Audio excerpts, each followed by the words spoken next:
Kia ora, ko dia ho, hara mai, welcome to Homemade Let's Cook. It's summer fruit time, and that means there's lots of these guys, and these are plums. Just ask a neighbour.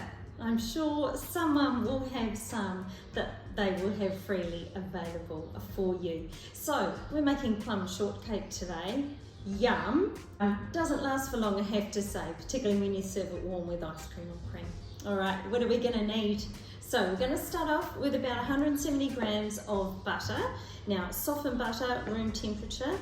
I have used butter on this occasion, but you could use something like Olivani Light, which is made from olive oil, and then this recipe will actually be dairy-free, which is a big bonus.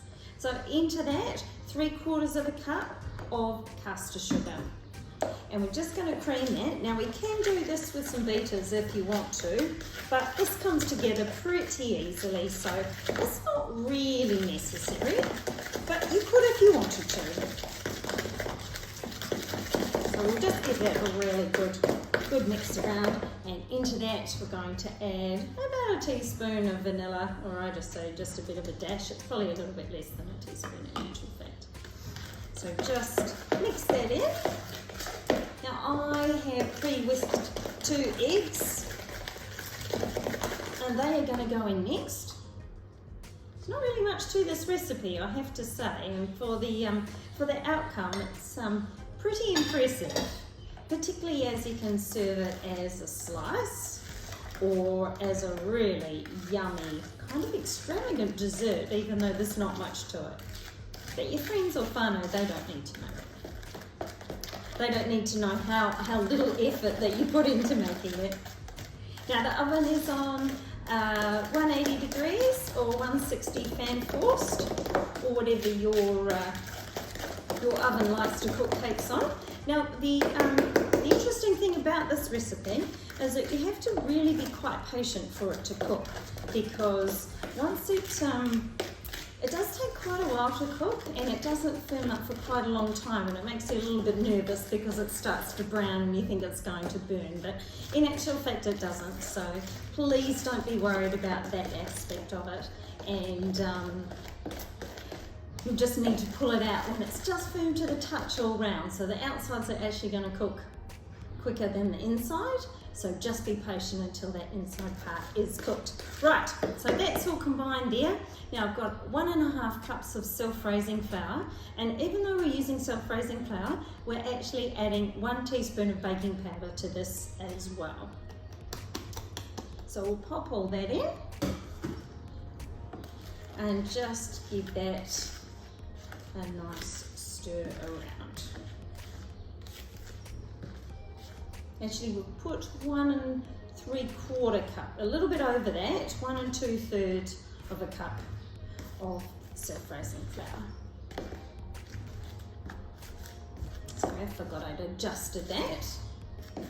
Now, it's quite a thick cake mix, and it's not a slice mix, if that makes sense. So it actually makes it quite difficult when putting it in the pan. So you'll see that it doesn't readily drop off the spoon. So you just have to be patient putting it into your pan. So I've chosen my trusty square pan, and as you'll know, I use this for all my slice recipes, and today of course I'm using it for the shortcake recipe as well. So in that goes, and just do the best you can to spread it around the tin. Now you might need to get your fingers in there, you might not, but don't be afraid if you have to. And of course the paper's probably going to move around a bit as well, but don't worry about that either. Just pop it in as best you can. The cooking will do the trick, so don't worry about that whatsoever. So this is going in okay, but it's definitely not going to be smooth on the top, and we don't need to concern ourselves about that either. So just even it off as best you can. Doesn't matter if there's some swells in it either. And we'll just pop in the excess from the spoon. And of course someone's probably going to want to get the bowl. All right, just even that off there. All right, so that's just sitting in there like that. Now, our plums. Don't be too particular with your plums, and don't worry about how you slice them. You can either slice them like that, around the pip. So trim them roughly, and don't worry about what shape your pieces are in either. Generally speaking, they're in nice little slices or segments. And you probably want to ask, well, how many plums am I using? Well, that again is up to you. We're going to put them in rows on our cake here. But again, it doesn't really matter too much. Now what you could do, of course, with any of your leftover plums is you could stew the rest of them, and of course if you stew them with the pips in them, the flesh will come away from the pips and you can discard them that way. But as I say, most of these plums are actually falling off the trees and just waiting for the birds to eat them, which the birds are absolutely loving, of course. So beautiful red flesh. So when you present this as a dessert, it just looks absolutely stunning, of course. I'm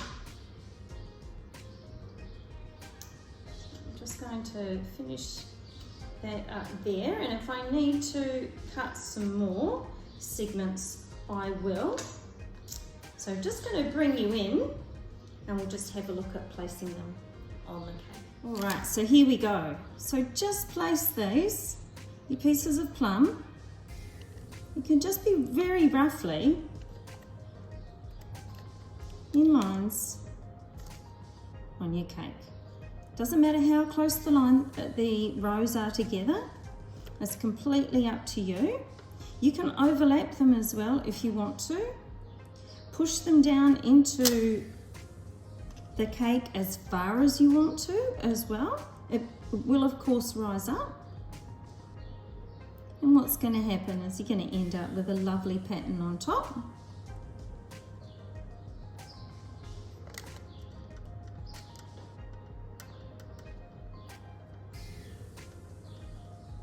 And of course, you've got the lovely tartness that comes from the plums. If you're like me, you'll absolutely love plum jam.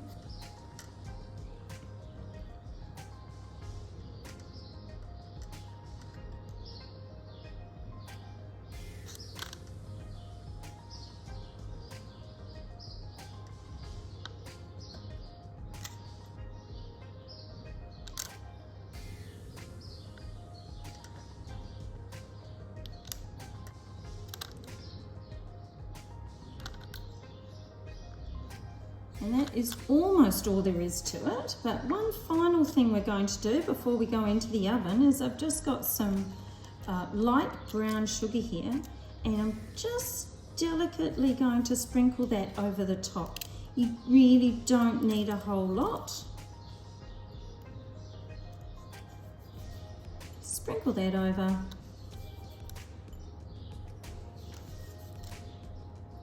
Before we go into the oven. All right, so let's quickly talk about the oven again.